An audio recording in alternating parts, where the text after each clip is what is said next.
All aboard!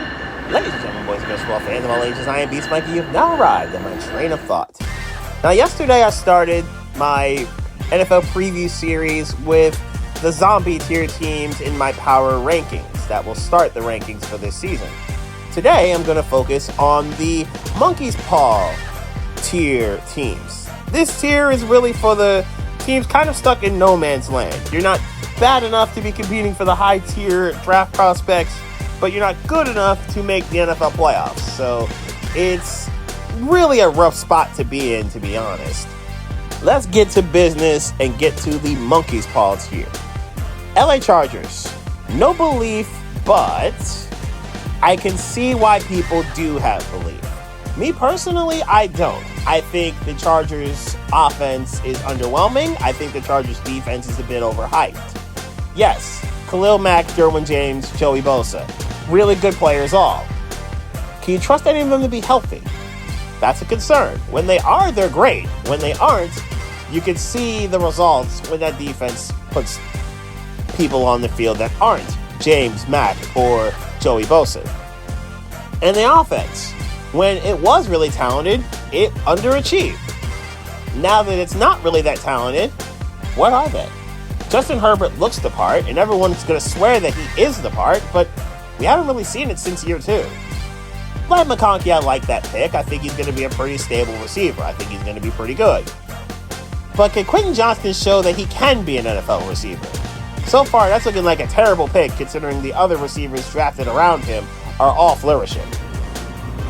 Washington, a way out. I struggled with them and the Chargers and the Raiders and putting them in a particular tier, to be honest. And I was going to put Washington in zombie tier, but then Minnesota lost J.J. McCarthy, so I had to move those teams up. With the Commanders, there's a way out of the doldrums. There is a light at the end of the tunnel here.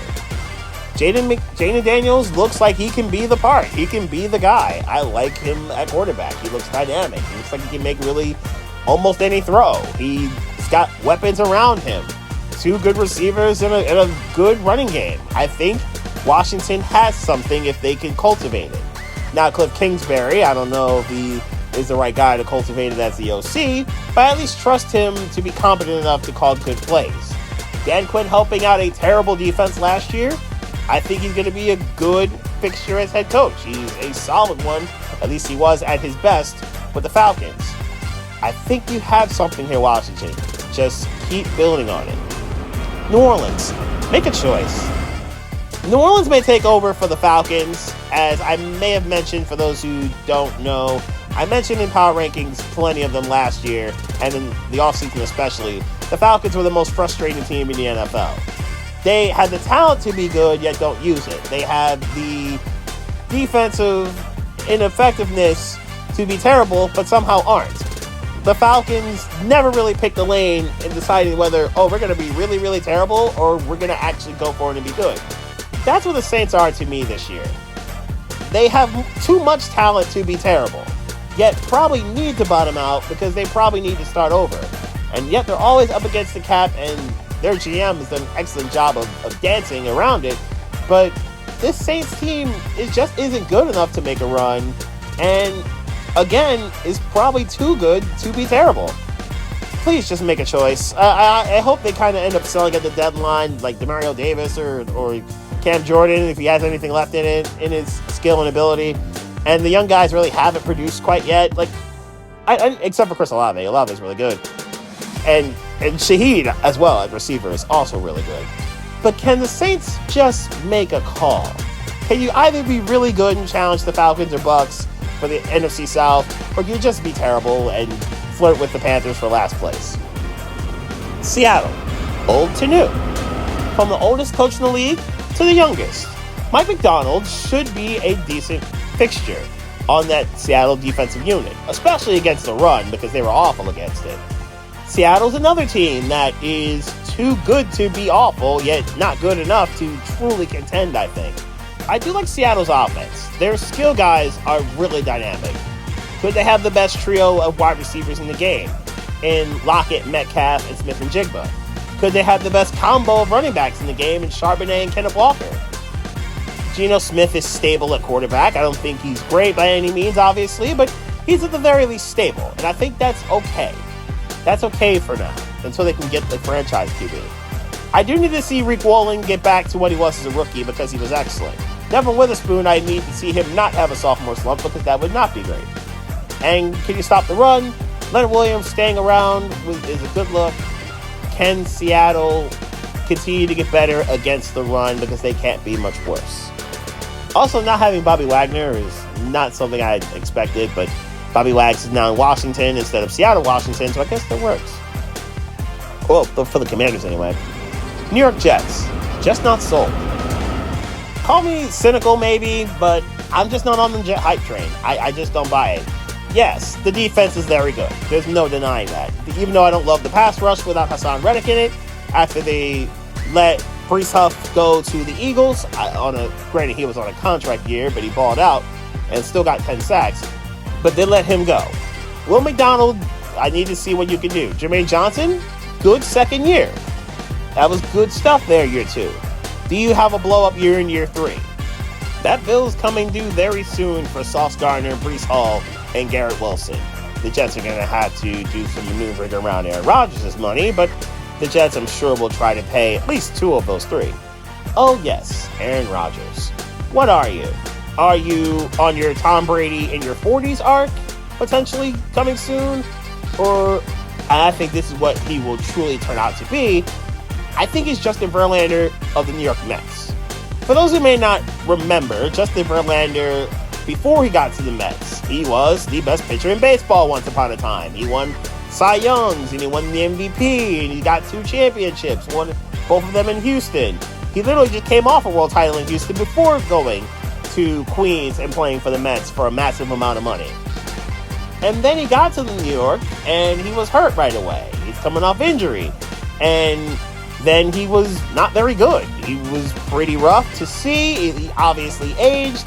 And then by the end of July, he was back in Houston and back on a team that was contending for a championship.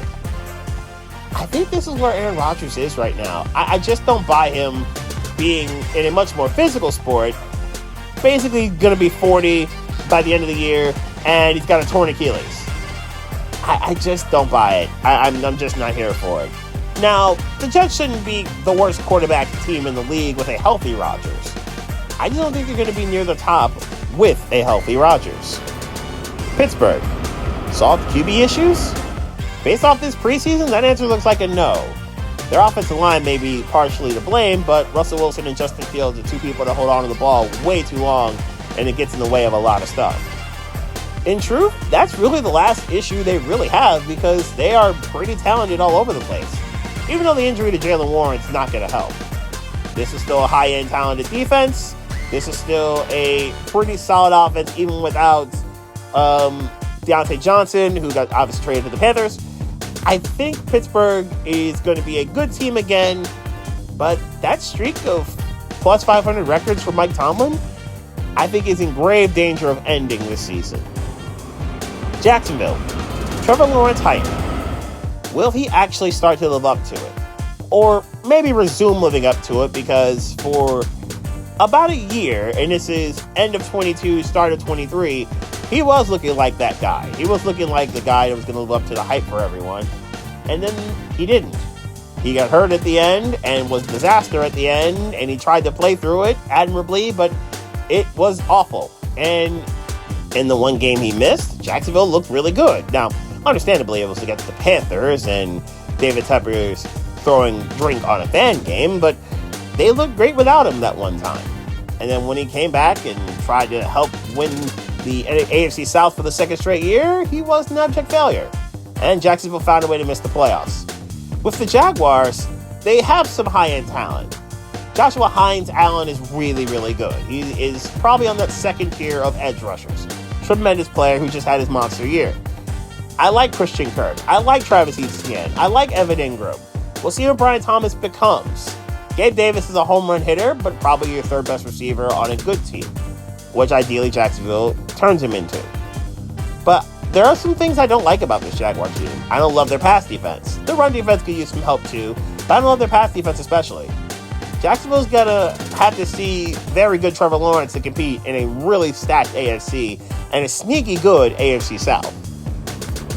and Chicago, anti-Minnesota. For the first time in a long time, the Bears have real hope, and real hope at the quarterback spot. Maybe since they first got Jay Cutler, that might have been the last time you could consider this kind of buzz and this kind of hope for an unknown. At least an unknown in their uniforms. Caleb Williams might be special. Yes, he's going to dominate the highlight screens as long as he lives up to the hype. With the throws and the off-platform stuff and the maneuverability out of the pocket and the sneaky good speed that he may have when it comes to creating plays when things break down. He's got all of that. He's got the kind of skill that this era of the NFL seems to crave. But how will it translate when teams are prepared to go full speed against him? How will it translate when teams are going to bring pressure and try to attack like Notre Dame did when they destroyed USC last year? How will Caleb Williams respond to that? He's got great weaponry. This is another team that's arguably got one of the best trio of receivers in the game. Plus DeAndre Swift, plus Cole Kmet is a very good tight end, and a defense that the second they got Montez Sweat got better, and a lot better. Plus keeping Jalen Johnson was a very smart decision. Chicago's got actual hope and actual optimism, and it's not just from their fans. If the Bears made the playoffs, it wouldn't be shocking. At least not to me. The third part of this series will focus on the playoff tier teams. What you just heard were teams ranked in ascending order going from 24 to 17. Tomorrow, I'll focus on teams ranked from 16th to 9th. Those are your playoff tier teams. What 2 teams do I think will barely miss the playoffs, and what other 6 teams do I think will make them? Find out on the next stop of my train of thought.